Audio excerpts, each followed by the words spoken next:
nama Firly Firdayanti, NPM 21710200128. Mengenai kerangka teori terdapat pada jurnal di bagian pendahuluan, yaitu teknologi informasi ini menyangkut perangkat keras, kemudian perangkat lunak, dan juga kepentingan manusia dan pemanfaatannya. Pada perkembangan dunia pada saat ini, website lebih menekankan pada pengolahan konten di dalamnya. Salah satu teknik web design yang saat ini sedang populer di kalangan web developer adalah parallax scrolling. Teknik tersebut memberikan efek visual yang tinggi. Dikutip dari dalam artikel yang ditulis oleh Thomas, menyatakan bahwa teknik parallax scrolling berpotensi untuk memberikan rasa senang kepada pengguna dari sisi visualnya. Penggunaan website sebagai media promosi dimanfaatkan juga oleh untuk mengundang wisatawan ke tempat di destinasi wisata di wilayahnya, yang baik di kabupaten maupun provinsi. Hal tersebut dilakukan guna meningkatkan pendapatan masyarakat yang bekerja di kawasan wisata tersebut. Kesenjangan yang diajukan terdapat pada paragraf 7 di bagian pendahuluan, yaitu yang berisi penggunaan website sebagai media promosi dimanfaatkan juga oleh masyarakat untuk mengundang wisatawan ke tempat destinasi wisata di wilayahnya, baik di kabupaten ataupun di provinsinya. Hal tersebut dilakukan guna meningkatkan pendapatan bagi masyarakat yang bekerja di kawasan wisata tersebut. Salah satunya adalah beberapa wisata yang ada di Provinsi Papua yang beberapa masih belum diketahui oleh banyak orang. Sebelumnya, perkenalkan, nama saya Alvina Indah dengan NPM 21710200116. Di sini saya akan menjelaskan mengenai tujuan penelitian dan metode penelitian. Apa sih tujuan dari penelitian sebuah perancangan website yang menggunakan teknik parallax scrolling? Melihat fungsi website itu sendiri adalah sebagai media promosi barang, tempat, produk, dan media promosi lainnya. Website sendiri juga memberikan kemudahan bagi penggunanya untuk mengelola informasi dan tampilan interface-nya yang lebih menarik. Salah satu tampilan desain yang terkenal adalah teknik parallax scrolling karena memiliki efek visual yang tinggi. Maka dari itu, dilakukanlah penelitian sebuah perancangan website menggunakan teknik parallax scrolling dengan konten destinasi wisata di Provinsi Papua guna meningkatkan kembali kunjungan wisatawan setelah terdampak COVID-19. Oke, kita masuk pada metode penelitian. Perancangan website ini menggunakan metode penelitian kualitatif yang mengikuti teknik penelitian yang dikemukakan oleh Sugiono. Bisa dilihat dari jurnal di atas adalah langkah-langkah dalam pengembangan website yang dikemukakan oleh Sugiono. Selain itu, penelitian ini juga menggunakan penelitian kuantitatif dengan metode penyebaran kuesioner sebagai alat ukur usability testing. Baik, demikian penjelasan dari saya mengenai tujuan dan metode penelitian. Materi selanjutnya akan disampaikan oleh rekan saya, Ahmad Farzi Anwar. Dipersilakan. Assalamualaikum warahmatullahi wabarakatuh. Perkenalkan, nama saya Ahmad Farzi Anwar, NPM 21710200045. Saya dari kelas A dan saya dari kelompok 4. Ini adalah gambaran matrik analisis artikel penelitian dari kelompok 4 yang dimana kami mengambil judul artikel yaitu perancangan website Papua Turis sebagai media promosi wisata dengan teknik parallax dan scrolling. Nama jurnal yang kami ambil yaitu Jurnal Sistem Informasi. Di sini saya mendapatkan bagian untuk mencari dan menganalisis bagian sampel penelitian. Sebelumnya, sampel penelitian sendiri adalah sekelompok individu, objek, atau data yang dipilih dari populasi yang lebih besar untuk mewakili populasi tersebut dalam penelitian. Nah, di sini saya mau analisis di dalam website tersebut. Terdapat 10 destinasi wisata di Provinsi Papua yang diperkenalkan secara langsung, yaitu Taman Nasional Teluk Cendrawasih, yang kedua Daraja 4, yang ketiga Danau Sentani, yang keempat Danau Pania, yang kelima Lembah Baliem, yang keenam Kampung Saundarek, yang ketujuh Pantai Bosnik, yang kedelapan Pantai Amai, yang kesembilan Pantau Romborfon, yang ke-10 yaitu Tugu Makartur. Di sini saya menganalisis sampelnya itu pada halaman 13 dan artikel dan informasi, ya ini di B. Sini dia jurnalnya menjelaskan yaitu dalam bagian informasi mengenai tempat wisata yang ada di Papua ini. Tepatnya ada 10 wisata yang akan dibahas langsung. Yang saya sebutkan tadi yaitu Taman Nasional Teluk Cendrawasih, ada Raja Empat, Danau Sentani, Danau Pania, Lembah Beliem, Kampung Sawandarek, Pantai Bosnik, Pantai Amai, Pantai Romberpon, dan yang terakhir yaitu Tugu Marak Wakartur. Dan mungkin saja bagian dari sampel penelitian dari jurnal website penelitian ini.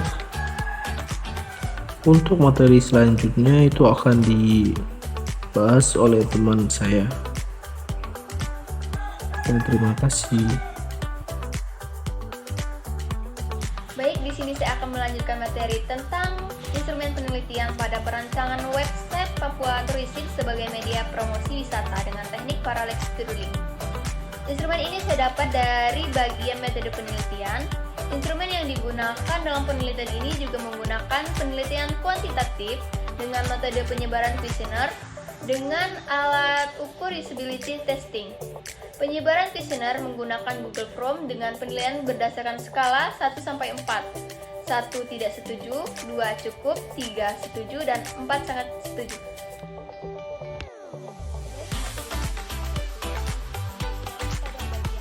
Penelitian ini kami mendapatkan hasil analisis yang berupa pada desain website kini sudah mulai beragam seperti penggunaan teknik parallax scrolling.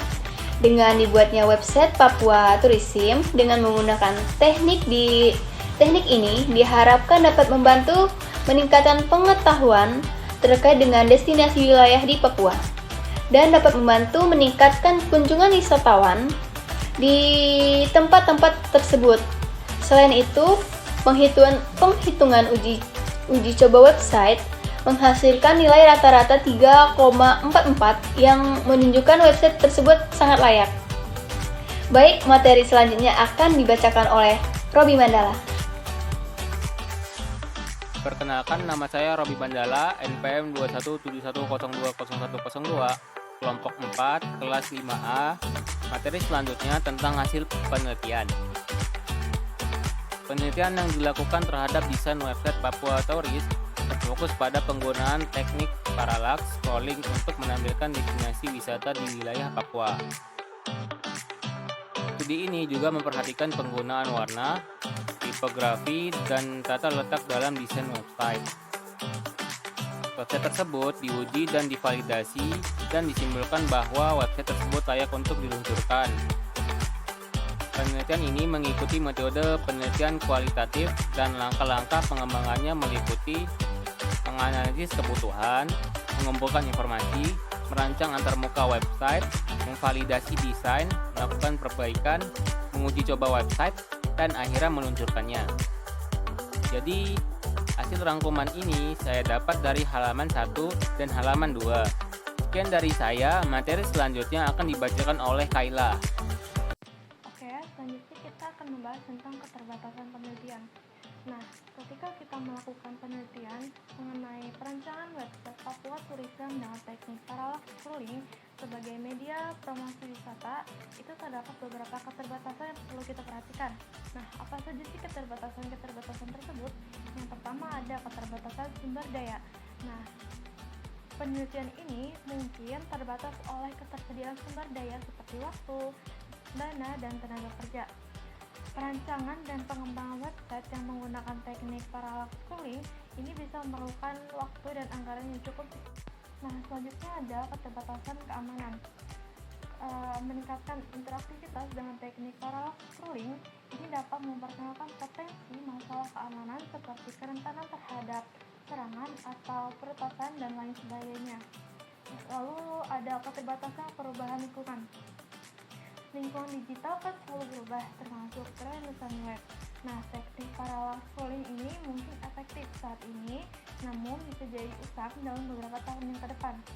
Oleh karena itu, perlu memikirkan bagaimana menjaga website tetap relevan dan bagaimana cara menarik agar menarik dalam jangka waktu yang panjang. Pada pembahasan yang terakhir, kita akan membahas tentang saran penelitian. Nah, pada kelompok kami memiliki beberapa saran untuk peneliti berikutnya. Yang pertama ada analisis kebutuhan pengguna atau user need analysis. Nah, bisa melakukan survei dan penelitian untuk memahami kebutuhan dan preferensi calon wisatawan yang tertarik dengan Papua sebagai destinasi wisata. Ini dapat mencakup preferensi konten, navigasi, dan tampilan visual yang mereka harapkan dari situs web promosi. Selanjutnya, pengukuran keberhasilan.